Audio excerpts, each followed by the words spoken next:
Hello, and welcome to a different video than I normally make. This is a video of visual representation, to which I printed a bunch of visual photographs to try to help better explain a story that most people probably aren't going to understand. It involves a lot of tech, a lot of nerdy stuff, a lot of things that, surprisingly, as much as I like to do a lot of nerdy tech stuff, has been far outside of anything that I've ever attempted in my entire life. And thus, it's taken up about 6 months of my life so far, and I've learned a lot and gone through a lot of trials and tribulations, and I've been wanting to talk about it, but every time I try to make a video, it turns out to be like an hour long, and there's no way anybody's going to watch that video, and I'm just explaining stuff that is kind of difficult to understand. So I was like, maybe I'll make a funny-ish, like, visual representation video. So let's start this off. Stop rambling. All these photos are just taken from the internet. None of them are photos to which are like accurate to the things I'm talking about. Some of them are, some of them aren't, but regardless, here we go. So, this last year, my girlfriend and I went camping. Okay, so we went camping. This is not us, but ironically, this is in the same state that we were in, so it looks very similar to where we were. But anyways, we went camping, and while we were camping, I love being in the outdoors. I love camping. I love hiking. I love all that stuff. But I'm also a nerd, so that means I love technology in the sense of I don't want to leave home without my technology. I just feel weird not having it. So when we went, I obviously had taken my battery bank that I had purchased really for anything, but for camping and all kinds of stuff, so that I'd have power when I needed to charge my phone and stuff like that. The other thing that we took was my girlfriend's tablet. We took it so that way I filled it full of movies, and if we had the ability before when we were laying in bed, or for instance, one of the days it completely rained for the entire day that we were there. So we spent most of the day just laying around and watching movies on the tablet. The issue is the tablet only had a limited amount of space, and movies vary in size depending on what the quality of the video is. So essentially, it got to a point where those 10 movies, we didn't watch all of them, but we got kind of close because we ended up actually having more time than we thought we would. And so that kind of got me thinking more of like, man, I wish I had my whole library with me, because I have a very large movie library. And, it'd just been nice not to have to choose from just 10 movies and had, a couple hundred movies to choose from. So obviously I would have had to expand the storage on this thing or something like that. And the tablet that we were using is already out of date. It's not supported anymore. It's only a matter of time until this thing isn't even going to be able to download apps from the store anymore. So it was getting outdated, so it wasn't really worth something where I felt like I should waste money on updating it or buying a massive storage card just to be able to watch a few more movies. And instead, I decided that I was going to build a box. And it was going to be a wooden box because I'm a carpenter. I've done a lot of carpentry related stuff throughout my life. And unfortunately for me, I do not have access to things like a 3D printer or other said metalworking objects that could allow me to do this project way easier. Now, obviously, this is just a square box. And the box that I plan to make would be hinged, and, don't even really know the full design at this point because I'm far from even being able to start designing that point. But regardless, and make a wooden box. And essentially, the wooden box itself, what did I just do with that? I would essentially like to combine these two objects into this wooden box, is where the idea started from. Was like, hey, what if I had about a power unit that was bigger than this little portable one that I carry around. And I had something that had all of my movies on it and allowed me to watch it on a larger screen than a freaking 8-inch tablet. And I put those together, and then I built a wooden box to put them in. Then I would have a portable power / media center box that I could take hunting, or I could take camping and stuff like that. So that, like I said, I would have all power for the media, but I would also have extra power for charging things and stuff like that. So that's what I decided to do. So to start from there, you know, I wanted to be able to watch movies outside. I wasn't, this is a projector screen, but, my whole thing was like, I just want to sit outside with my girlfriend, possibly maybe our neighbors, like the people camping next to us. Maybe we have friends with us camping or whatever. I just would prefer if we all decided to sit and watch a movie that I had a screen big enough that I didn't feel like you would all have to be sitting on each other's laps in order to be able to watch it. But I also decided that even though I knew that it was my first project and a lot of things that I would want to do wouldn't end up happening due to either not knowing how to solve it or not having the money to do it or just deciding that maybe it's more complicated than I feel like it's worth, I decided that I should come up with a list of things that I wanted to add to it for, a general sense. I want to add solar panels to it eventually so that after I have it all said and done, if we're spending the day around the camper or campsite or just somewhere where I can post this thing up and allow it to slowly charge up throughout the day, even if it can give me an extra 10-15% of the battery back throughout the day, that'd be super helpful. I want to, obviously have it run some form of lights, whether there's a light on it or there's the ability to plug in lights. I want lighting to be a factor. I want to add a Bluetooth radio to it. I want to add some form of communication. This is a picture of a CB radio, but it could be a standard walkie-talkie style radio. I do want to get my ham license eventually, so I don't know how big you'd have to have a ham radio to be, but regardless, just some form of radio communication set up. I want to add a weather station to it so that when I'm out there camping in the middle of nowhere and have no service, I would have general weather information. Again, knowing that most of that stuff probably isn't going to make it in the first rendition of it. That's essentially what I would like to have had it done. Now, when it comes to the media and everything like that, I decided that because of my knowledge of everything, that I was going to add a computer. So we were going to put a computer inside of this wooden box.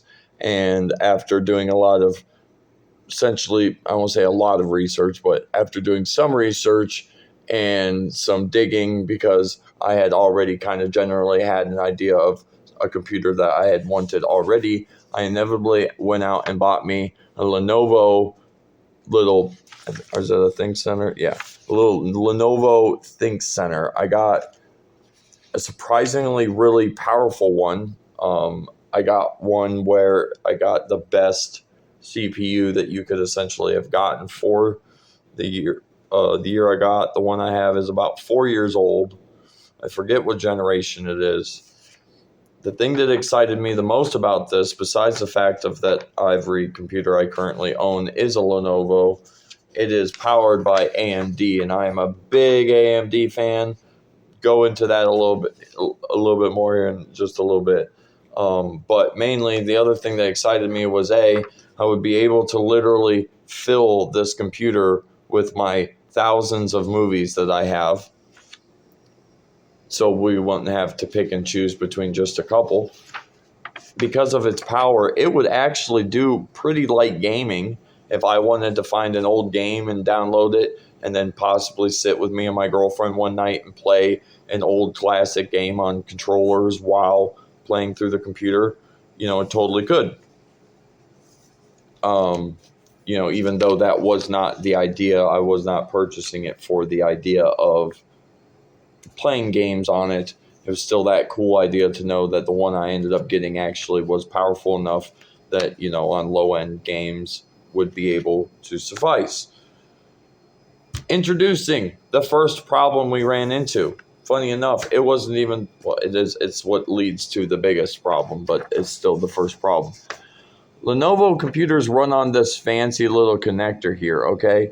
This thing's not that hard to get. Ordered it online, had it sent to my house. Actually, funny enough, the charger arrived before the computer, even though I bought the charger 3 days after I purchased the computer.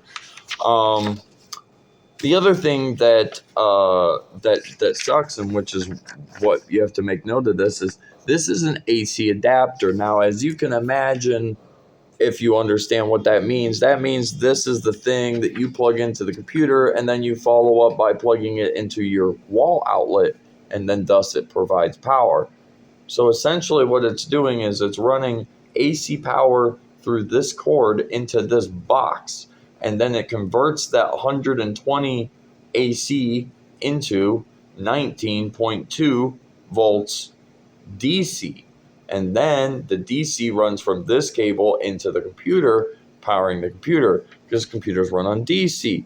So being as this is a portable box, it will have a battery. Batteries run on DC. So it's got the same current that, same, I don't even know how would you call that, same flow of current, I don't know, name for it, whatever you call it.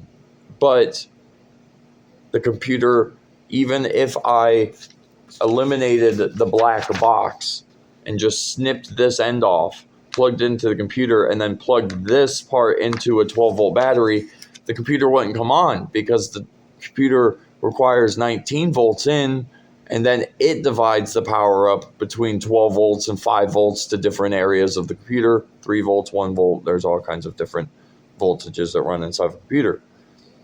So, yes,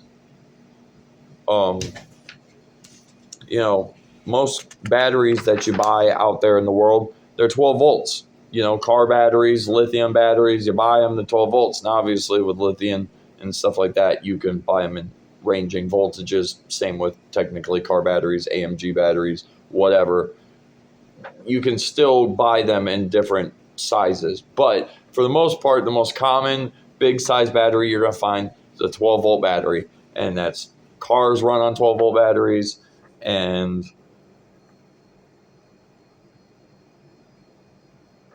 12 volts, sounds dumb to say it, but 12 volts isn't 19. So how am I going to get this 12 volt battery to run my computer? Well, we have a couple of options. One, you go out and you buy yourself a power inverter. Essentially, the power inverter takes 12 volts of power, runs it into this power inverter. It converts 12 volts of power into 120 volts of AC power, or 12 volts of DC power, and converts it into 120 volts of AC power, and then thus allows you to plug things in that you can charge it. But here's the most inefficient thing you could do in the world. Imagine taking a DC battery, running it into a machine that converts it into AC, to then plug in a cord that takes that AC to converts it back to DC just to run a computer at the 19 volts that you need it. That's a lot of steps. That's a lot of wasted power. You're going to kill your battery literally 3 times as fast running this setup than something separate. Now, what's your other option? Well, your other option is going to either be using a boost converter or a buck converter. They're generally kind of the same, but they do the opposite function of each other, so obviously they're not the same. But essentially, a boost converter boosts your voltage, a buck converter reduces your voltage. So essentially, if you plug a buck converter into a 12 volt battery, and you turn it down to only provide you 5 volts, there only will be 5 volts that come out of this, and you can plug your USB device into it or whatever like that. And the rest of the voltage that it takes, because it still requires 12 volts, it just burns all that voltage off as heat. And the boost converter does the same thing, but in the opposite. It takes 12 volts in, it boosts it, and it gives you 19 volts. But unfortunately, then again, when you boost the voltage of something, you're also losing more. You end up getting, like, I think they say it's like 90 or 95% efficiency of your battery is what you end up getting if you use a boost converter.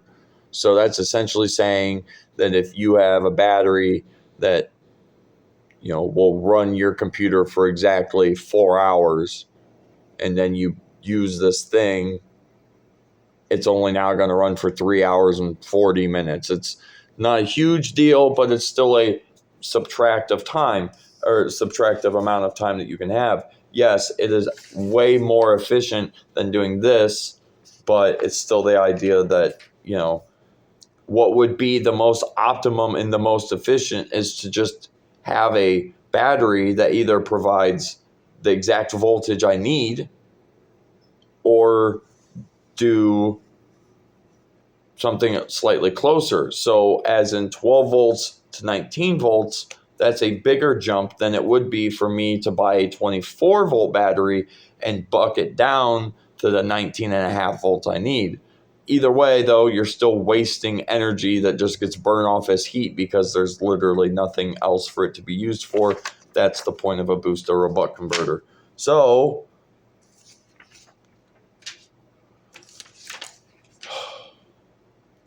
I finally got fed up with it, and I just looked up online and I said, is there anything such as a 12 volt computer? Because most fucking computers, whether it's a laptop, a desktop, mini form, a tiny PC, literally there's all kinds of things out there, and pretty much every single one of them runs on 19 volts because all of these CPUs nowadays are much more powerful. They require a ton more memory, and because of that, we now run a lot more voltage through a computer. So now that computer requires 19 volts. So I'm wondering, is there such a thing as a 12 volt computer? Turns out there are such things as 12 volt computers.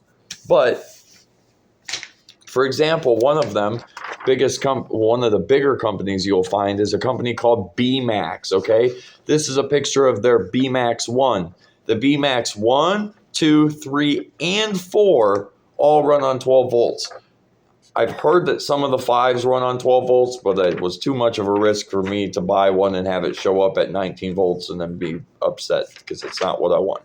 So I initially was just going to go with a B4. They're very difficult to find, very strange, hard to find new, hard to find used, but they exist on, you can buy brand new ones on Amazon of the brand new models. So I think they're on like a BMax 6 at this point, 5 or 6.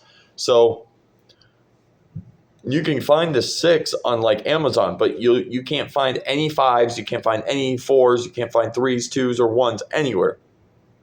When you do find them, they're used on eBay, and they're really expensive. So clearly the computer is pretty decent because people like them enough where they sell them for a decent amount when they go to sell them. Now, when I was talking earlier and I was talking about AMD and I said I love AMD, and I will talk about that later, really the reason I love AMD is because my entire life I've only owned Intel computers. Well, I won't say my entire life. For the first, say, 20 years of my life, I was baned by only owning Intel. Intel was like the thing through the late 90s, early 2000s. So, they were one of the best things you could get. The issue is everyone that I always ended up getting never worked right or was like one of the lowest models to the point where it just sucked. So I never had a good experience with Intel. The better part was the very first time I went out and bought a computer that had an AMD processor inside of it. The funny thing is it was also a low-end processor, and it still blew every Intel processor I had ever owned out of the water. And ever since then, I've AMD fanboyed, and it's never let me down. I've had amazing times with them. I've used all their graphics cards and all that other stuff. Regardless, I really enjoy AMD, and I understand a lot of people like Intel out there, and that's fine. You can enjoy your crap, but I'm tired of dealing with crap. Now, here's the thing. These BMAXs and all these tiny PCs, they come with this thing called a Intel Celeron processor. I hate the Celeron. I've had so many computers growing up that came up with it. It's a dual core processor. We're in a reality where in 2026 you can literally buy like 16 core processors. So essentially, having a 2-core processor is really bad in today's standards. It's horrible. But like I said, the reality of it is I just need something that will turn on and watch a freaking movie, and that does not require much at all. So essentially, a dual core Celeron will work perfectly. And that's what comes inside of these tiny PCs. Because essentially they've learned that with a little bit of figuring out, if you make a specialized small motherboard, use a dual core processor, and blast it full of a crap ton of RAM and storage, that you can end up making yourself a decent sized little PC with, like I said, the ability to hold plenty of movies, be able to easily watch movies. Push come to shove, I ended up learning of a different brand, and I'm not going to talk about it quite this moment yet because I'm at the end of the video here, or end of this video, so I'm just going to fill in what I can. The computer that I ended up going with had the 12th core, I said 12th generation Intel Celeron processor. As a J6412. Apparently, it's one of the very last generations of the Celeron. It comes with 4 cores instead of 2, so I get 2 extra cores. It runs on 2 gigahertz, which again in today's standards is kind of slow, but it can go up to 2.6 boosted. And the computer I got came with 8 gigs of memory, but on top of that, it can run up to 32, and I have 16 gigs that I'm planning to essentially put in it. So again, like I said, it will not only have the ability to also run very small games, but it will also run every single movie that I ever could possibly want it to. But the next step on the process, besides obviously figuring out the computer and still having to figure out the power and all that other stuff, is figuring out what kind of monitor that I want. I want some form of, portable monitor that I can take with me. And then lastly, I just want to add into all this, as I rambled about a bunch of random stuff for a while, is that I might be kind of smart and I might not be. I know my limits of my own stuff, and I just want to say that this had a lot to do with a lot that's going on here, but I want to spend a little bit of time here at the end to explain some stuff about this that I feel like a lot of people need to hear for general reasons. So obviously I was like most people when the AI kick happened. I kind of strayed away from it because to me it seems nefarious or somehow just didn't feel right. So I stayed away from it, avoided it. I stayed away from AI generating pictures or video apps and stuff like that. And I still do, but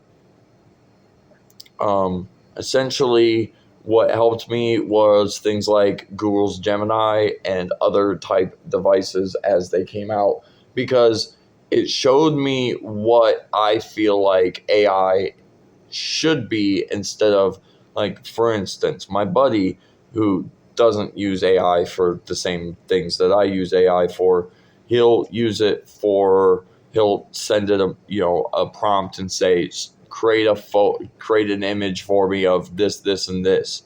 And it does it, and it's really cool. And I'm not saying that, I'm not impressed by that, but like, I don't need that. Like, I'm not someone sitting here going, oh my God, I wish I could just tell some random computer a bunch of random things and have it make me a photo of it. Like, none of that, excites me. But essentially what it comes down to is I'm a big project guy. I work on a lot of random things, whether it's electrical, mechanical, computerized, robotic. I mean, I just get into projects and I like doing stuff. The issue is I'm only limited to what my brain knows and what I'm able to learn. And there's a lot of stuff out there that I don't know and that I don't really have the ability to learn, on the sense of sitting down and going to school for 4 years just so I can go home and finish a project. So, at times, sometimes having advice can be extremely helpful. And when I don't know an engineer to reach out to say, hey, buddy, what would you do in this situation? Or these are the issues I'm running into. What do you think about this? This comes into play. So essentially, I can sit down with Gemini. We could have a full-on conversation. And I can use the information that they give me to help myself figure out what I need to do. The reason I want to say it that way, and I'm talking about this like this, is because I cannot tell you the amount of times I have pages. I literally, in the back there, I have a stack of this thick of almost every conversation I've had with the AI over this project. And I cannot tell you the amount of times that it has given me contradicting information. And in the end, I was always able to do the research or do the solving to find the correct answer, or to find what of the two informations given was actually correct, if either were correct.